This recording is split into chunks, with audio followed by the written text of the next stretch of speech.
Hey there, my Cancerians. What's going on? I'm here to do a quick reading for you. This is for your astrological chart for November. Actually, I have cast this chart specifically for the 29th of November, 2018. And that's just to give us an idea of what the days of November is leading up to. We want to look at the energies for the end of November.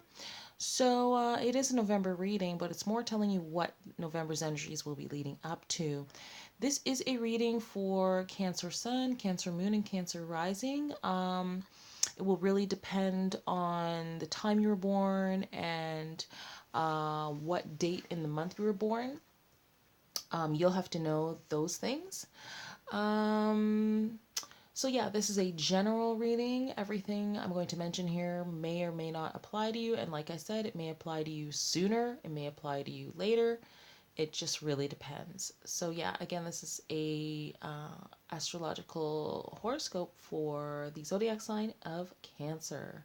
Okay, Cancer. So I will not be discussing the aspects in this reading or the nodes. And there are certain planets that are generational. I don't really see any point to really getting into them unless you're discussing the planets because they have a generational effect. And in astrology, that just means that you won't really notice its effect because it's occurring over such a long period of time. So I will let you know which planets are generational, and let's do this. Okay, Cancer. The first thing I'm noticing is Venus here in your fourth house. So Venus, as we know, is the planet of love, beauty, pleasure, money. Anything having to do with love, pleasure, and money is ruled by the planet Venus. The planet Venus is in its own sign of Libra at this time, so it's very harmonious there. You have this planet in your fourth house. Your fourth house talks about domestic issues, parents, grandparents, anything to do with the home life, pregnancy, fertility, the actual house. Or anything to do with the zodiac sign of Cancer as well. So, in this position, Venus in Libra in the fourth house, like I said, it's pretty harmonious. But what this is telling me in terms of, let's say, your single life is that you could actually be settling down at this time. You could meet somebody that you settle down with, or you could move in with somebody just meaning to move in, but maybe you end up like having a relationship. There's a very big connection there between home and love somehow. Home, love, pleasure, partner, it's like all interconnected for you at this time. So that sounds actually very positive. It could also mean if you're already coupled up that with Venus in your fourth house, this could be a time of you and your partner kind of enjoying more pleasure together, which is always a beautiful thing as well. Um, so yeah, I mean, it can also mean a time too when you may take an interest in things having to do with the home. And what comes to my mind automatically is the fourth house is about anything to do with the home. So we're talking about cooking, baking, redecorating, especially with Venus being a sign of beauty. You may be feeling like, you know what, I need to paint a wall in here. I need to like hang this picture. I need to like change the carpet. All anything to do with beautifying the home or bringing pleasures or beauty into the home or making the home more beautiful. You could be feeling those effects at this time, Cancers. Okay, so Cancer, I want to move on to this jam-packed sixth house here. So the sixth house talks about our work routine, our health routine, physical health, looking after others, looking after small animals, keeping things clean, things that are pure and healthy. And the sixth house is ruled by the zodiac sign of Virgo. Now, at this time, you have Jupiter, the planet of luck, abundance, expansion, and opportunity in your sixth house in Sagittarius. You also have the Sun, which is bringing even more emphasis to the planets that are already in there and in Sagittarius as well. And you have Mercury, planet of communications, media, um, um, anything that is like messages. Like, it doesn't even have to be messages. It's just a back and forth, to and fro, to and fro. It's like consistent movement, or yes, it can be consistent messages such as email, etc., etc. Okay, so Cancer, Jupiter being in your sixth house in Sagittarius, the Sun in your sixth house in Sagittarius, and Mercury in your sixth house in Sagittarius. You know, when I'm looking at this, the first thing I'm thinking is I'm seeing that. See, this is more in a good way, and I don't want to understate it or overstate it. I would say your workload is going to increase, but not in a bad way, in a good way. And the first thing that I thought of was increasing underneath you. Now, that could mean like somebody, some people working for you, because I'm seeing expansion, growth, and opportunity in the house of work. Okay. Although it could mean an increased workload, but again, with Jupiter there bringing you luck, this is going to be in some type of positive way, especially with the planet being direct at this time. You may have an increased workload. You may be doing more work. You may get an additional job. It's something positive having to do with work. The other effect that Jupiter in the sixth house in Sagittarius, the way that it could show up, is improved health. Improved health, healing.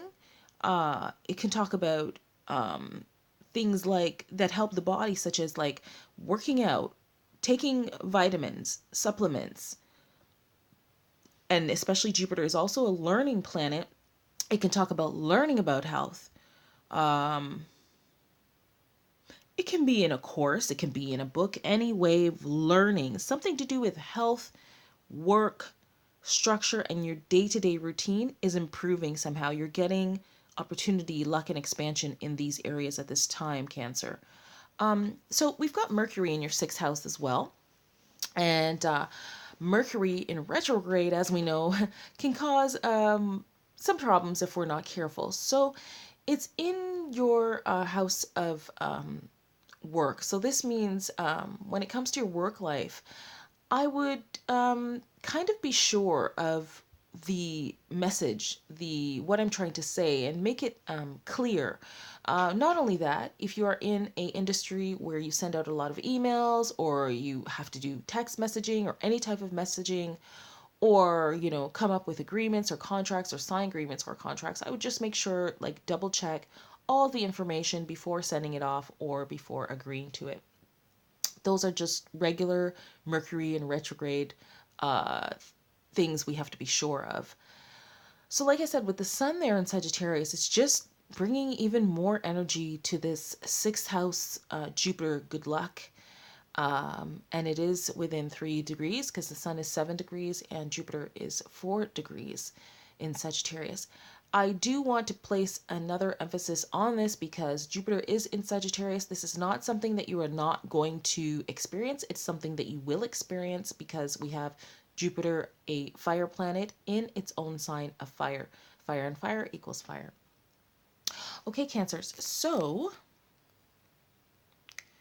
yeah, I'm expecting your workload to definitely increase, and I'm expecting you to probably start doing something that's going to help you in your health and fitness and yeah, life, something like that. Okay, so Cancer, you have a packed seventh house. The seventh house talks about love, marriage, partnerships, and relationships. You've got Saturn there at this time. Saturn is a planet of restriction, karma, structure.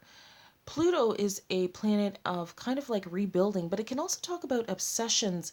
So my only concern regarding these two placements is Saturn could mean, well, it can mean multiple things, but I did mention to you earlier that certain planets are generational, so you won't really notice its effects. So the two out of the three generational planets is Saturn and Pluto. So you're not really going to notice this effect, but you might notice the Pluto in the seventh because Pluto can represent obsessions and rebuilding. So it is possible at this time, Cancer, that you could have someone in your life who is a partner, or was maybe, that may have been obsessed with you. Yeah, because it can talk about being obsessed with something. Or maybe you were obsessed with each other, you know? I mean, this is in your love sector. It's showing up in your love sector. So, you'll have to know if that applies to you at all. Maybe it doesn't. Um, yes, love, marriage, partnerships, and relationships. And yeah. So if it's not that, then I would say you might be rebuilding. You might be rebuilding at this time. You could even get back into like an old marriage. So somebody you had a marriage with or had a business contract with, you could find yourself rebuilding with them at this time. And the other possibility is just that you are, kind of remaking yourself in some way. When it comes to love, marriage, partnership, and relationships. But again, these effects are generational, so you may not even notice it. What I'm saying may make sense or it may not apply to you at all. Okay, Cancer. So let's move on to your ninth house. The ninth house talks about law, religion, spirituality, astrology, higher learning, and travel. So, you've got Neptune there in Pisces, which is in its own sign, so that's harmonious. You've got Mars in Pisces, which is a water sign. So this tells me right away the effect of Mars in your ninth house is not going to be so strong because Mars is fire, and fire in water puts fire out. So it's not going to be so strong. It will have a slight effect, but it won't be that strong. So Neptune in Pisces, again, it's Pisces is Neptune's natural home. This is taking place in your ninth house. So, the planet Neptune represents receptivity, psychic ability, insight, awareness, kind of being in touch with our own feelings, emotions, subconscious. It can talk about escapism. Some people use the word like underworld as well. So this being in your ninth house, I'm thinking that at this time you could find yourself very much interested in religion or very much embracing a spirituality and feeling quite comfortable doing it. You could also become an authority in some way. You might take a huge interest in astrology at this time.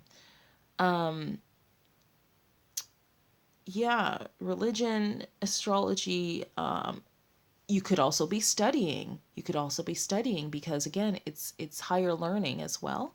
So you could also be studying something to do with like spirituality, metaphysics. Yeah, this could definitely be a time for you of becoming an authority in spirituality, religion, even the law, but it's not really making sense to me that if that it's connected to the law in any way. Okay, Cancer. So the last thing that I want to have a look at here, I usually do start with planet Uranus, but I don't want to do that because what I have to say about it is it's not the best, but the good news is, just in case you were wondering, we are coming out of the energies of Uranus. We are coming out of it right now. This will end, I believe it's this 5th or 6th of January that Uranus will no longer be retrograde in Aries, and it will be moving out of Aries March and into Taurus. So anyways, how this applies to you, Cancer, is wow. Where Uranus was in people's charts in Aries, they were experiencing war like how can I say without using the word war? A struggle, some difficulties, a fight, maybe even have to stand up for yourself somehow. So this is showing up in your 10th house. And your 10th house talks about career, ambitions, reputation, how people see you. This was not easy for you, Cancer. That's what I'm seeing, because Uranus lasts for 7 years and it was on off, but its worst effects is when the planet was moving out, and that happened this year. For me, it happened between January and August, and then I saw it reoccur again around September. So there was some kind of struggle or fight having to do with your career, your ambitions, your reputation, the way that people saw you. This could have happened in so many ways. Uranus is the planet of the unexpected. That's why the combination of Aries, the retrograde, and Uranus was not fun. Like those three things, nobody had fun wherever it took place in their chart. So for you, it could have meant, work starting, work stopping, having to change, things happening unexpectedly at your job, things happening unexpectedly in your career. Basically, what Uranus did to us, if you really want to know, it made us think on our freaking toes. That's what Uranus did to me, okay? It had me thinking on my freaking toes. So, because it just kept changing and changing and changing. Anyways, the good news is, like I said, we're coming out of it. It's going direct January 5th and moving out of Aries into Taurus in March. And just in case you're wondering if Uranus in Taurus is anything like Uranus in Aries, I am so happy to tell you it is not, Cancer. It is nothing like it. In fact, based on what I've studied, you shouldn't notice too much of an effect in your life personally. It will be more of I want to use the word global because Taurus is a earth sign, and Uranus represents groups. So it's not in a people house, and Uranus being air and Taurus being earth, it means that the effects won't be like the way it was with Aries. And the reason why it was so noticeable was because Uranus is air and Aries is fire. And when you add air to fire, what do you get? Woo! Like more fire. Okay. And also, Aries represents war. So, things are going to be changing, shifting. Energies are going to be changing and shifting. The fantastic news in all my readings is this Jupiter in Sagittarius. Jupiter in Sagittarius transit, because it's going to bring good things, and it will be noticeable in any sector you're in. So if you're wondering, about your own personal luck, Cancer, your luck is okay. Yeah, if you were wondering like what to start a business about, something like that, your luck is occurring in the sixth house of health, fitness. You could even say nutrition, work, routine, and helping or assisting others. So if you wanted to start a business in any of those and you just want something that's going to be successful, go ahead and do it. Go ahead and do it in those areas, because that's where your luck is sitting in your chart at this time. And I will talk about more about luck and Jupiter and things like that later. So Cancer, I don't usually go on that long, but anyways, Cancer, thank you so much for stopping by. If this reading made sense to you, please do give it a big fat thumbs up. And if you want notifications on future readings, I will be doing a December reading as well. Then please do push the subscribe button. Thank you so much. Bye for now.